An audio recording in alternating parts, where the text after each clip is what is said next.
All right, guys. Happy Thursday. Hopefully you got the, like I said, 1.3 Hawks assignment done. And now the next one was 1.5, if I remember correctly. I'll have to look up that one, but you can ignore that if it's not the right one. So today you're gonna have a paper assignment. It shouldn't be a super long one, but we are gonna do rational expressions part one. So I'm gonna split this into two parts. The first part is definitely the easier part. Today we're going to focus on multiplying and dividing rational expressions, and then we're also going to talk about the domain of rational expressions. So what you're going to do is, first off, let's just define what a rational expression is. Well, a rational expression just means anything that's got a fraction, but now we're going to throw in some exponents into it as well. All right, so something like that. When you're finding the domain of a rational expression, you have to say what gives you 0 on the bottom. And I can use every value except for that value. So an example, this first one, what number do I need to plug in for this x to give me 0 on the bottom? Well, the answer is 3. So your domain is everything except for 3. So we say x cannot be 3. That's another way to define domain, x values, right? Another way to think about it, you set it equal to 0, you solve it. Because if you have 0 on the bottom of a fraction, it makes it undefined. And so we want every value except for that one. So the domain in that first one is x cannot be 3. Next one's very similar, right? So if I factor it,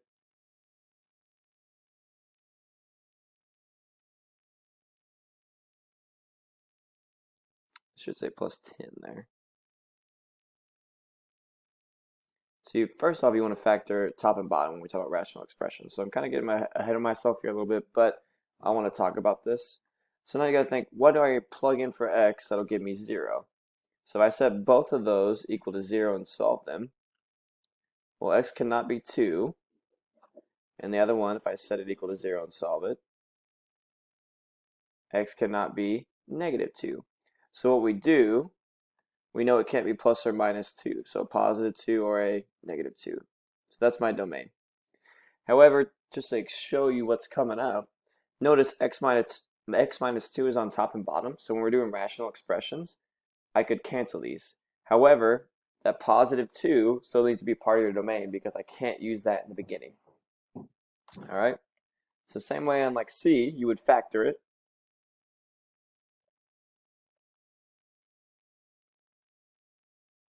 So the top factors into y plus 9 over y plus 1.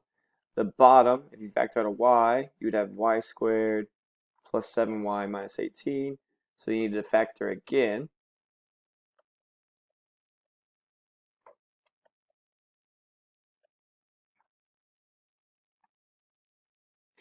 When you do that, the y plus 9s are going to cancel.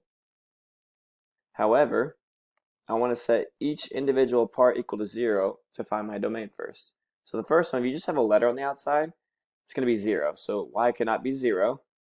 So we'll start there. If I set the other one equal to 0 and solve, y cannot be negative 9, so we're going to add to that. Set the other one equal to 0. I would add my 2, and y cannot be 2. So those are all the values you can't use in your domain. Everything else you could. Again, if I wanted to simplify it, the y plus 9s would cancel, and you would write that as your answer, right? But really, I want to focus on is domain in that one. So whatever's on the bottom, whenever you factor, you can't have those values equal to 0. So I figure out what could I plug in to equal to 0, and then say it can't be that number.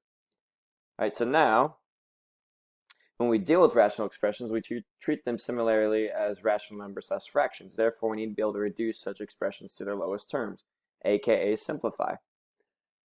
So if we're going to reduce it to its lowest terms, all right, what you would do, the first step would be to factor.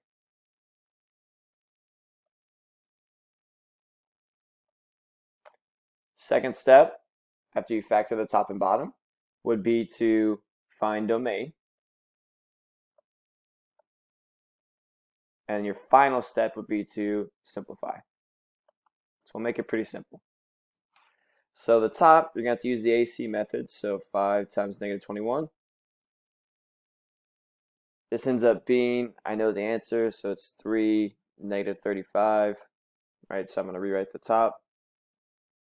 It's minus 35y plus 3y minus 21. The bottom, you can do the traditional factoring 42, add up to a negative 13. So that's y minus 7, y minus 6. We already know what the bottom is. We got to finish the factoring on top. I got to do grouping, right, when I do the AC method. So when you do that, you end up with 5y plus 3 times y minus 7. And on bottom, you have y minus 7 times y minus 6. So here's what you got to do in all your answers. When you simplify it, we worry about the domain first.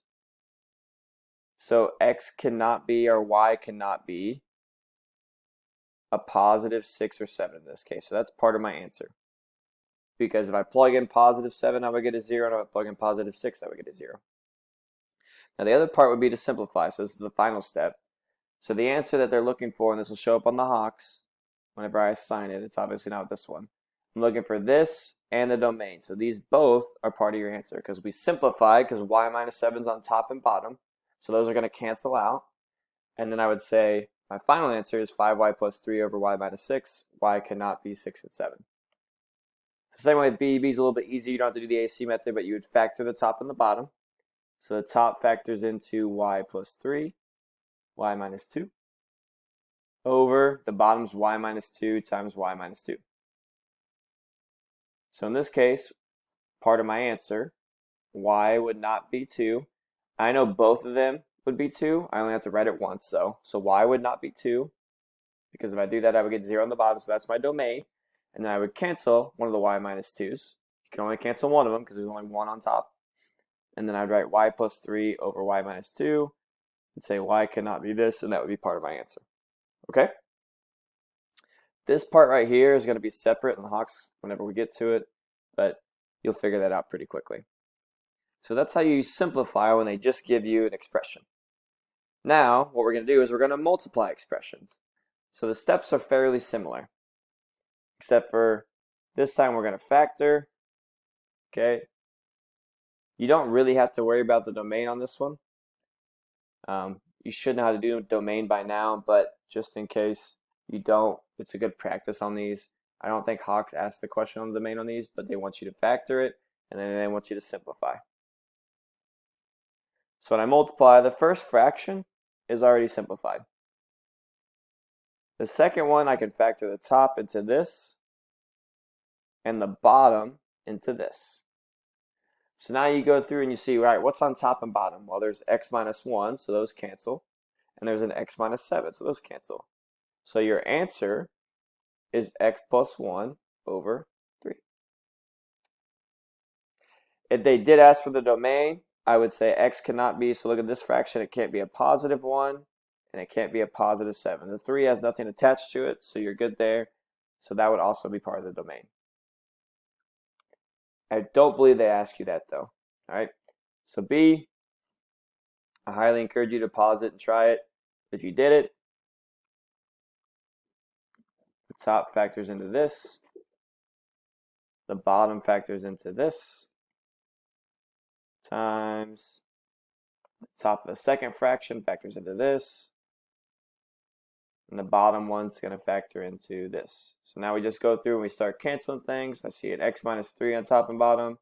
I see an x plus 2 on top and bottom. I see an x minus 2 on top and bottom. So all I have left is x plus 3 over 3. And that's multiplying rational expressions. So now the last step would be to divide rational expressions. So what you do here is you would factor first fraction, aka rational expression. Now what we do when we divide is something called keep, change, flip. So keep, change, flip. And what that means is you keep the first fraction, flip it from a division sign to a multiplication sign, and flip, so you change it from division to multiplication, and you flip the second fraction. So this first example, if I factor it, so factor the top, x minus 4, and your third step would be to simplify. Forgot to say that. X minus 4, x plus 2. The bottom's going to factor into x minus 3, x plus 3. But now I change it from division to multiplication, and I flip it from x minus 4 over x plus 3 to x plus 3 over x minus 4. And then you just do what we did above. We cancel. There's an x plus 3. There's an x minus 4. So my answer is x plus 2 over x minus 3. This last one's kind of a doozy just because it's AC method the whole way through. Okay. So the first one, whenever you do it, you're going to take 3 times negative 4 to get that negative 12. I end up using 4 and negative 3. So this is going to be 3x squared minus 3x plus 4x minus 4 over this ends up being, I have negative 30. So I'm just going to start the AC method on all of them.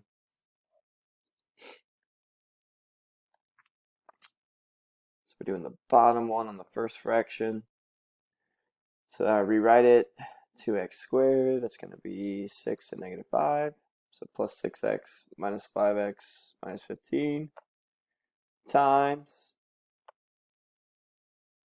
we're going to flip it, so we're going to do the 4 times 25 to get 100. It's going to add to negative 20.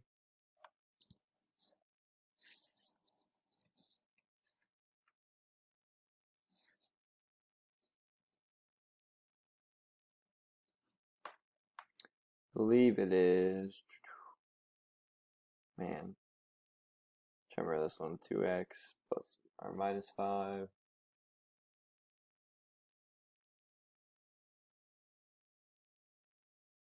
No, negative 10 and negative 10. There we go. So 4x squared minus 10x minus 10x plus 25 over, see, told you these are hard, even I'm having trouble with them. 6 times negative 20, negative 120. That one.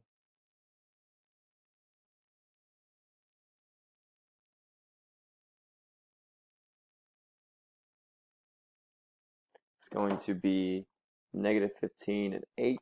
So 6x squared plus 8x minus 15x minus 20.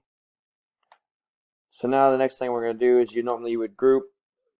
I'm going to go ahead and do that in my head and factor it all out. So I would get 3x plus 4 times x minus 1 over, this would be 2x minus 5 over x plus 3 times, this is going to be 2x minus 5 times 3x plus 4. Wait, no, sorry, wrong one. Times 2x minus 5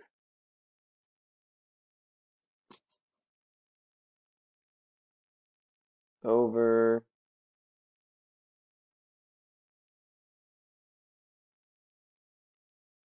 3x plus 4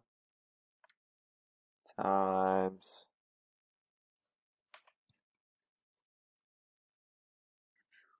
that would be 2x minus 5. Whew. So now we go through and we cancel. 3x plus 4 cancels. 2x minus 5 cancels. 2x minus 5 cancels again. So all I have left is x minus 1 over x plus 3. And guys, I'm not going to give you a problem if something doesn't cancel. So that would be the whole lesson. I know the last one was kind of a doozy. But just remember, if it's division, you keep the first fraction, change it from division to multiplication, and then flip the last fraction. And you're going to change it to the multiplication problem that we did above. All right, if you guys have any questions, let me know. The paper homework, I would really, really like to see all your work on every step. There are going to be problems from the Hawks, so if you have any questions, please let me know and I will help you. Otherwise, have a good day.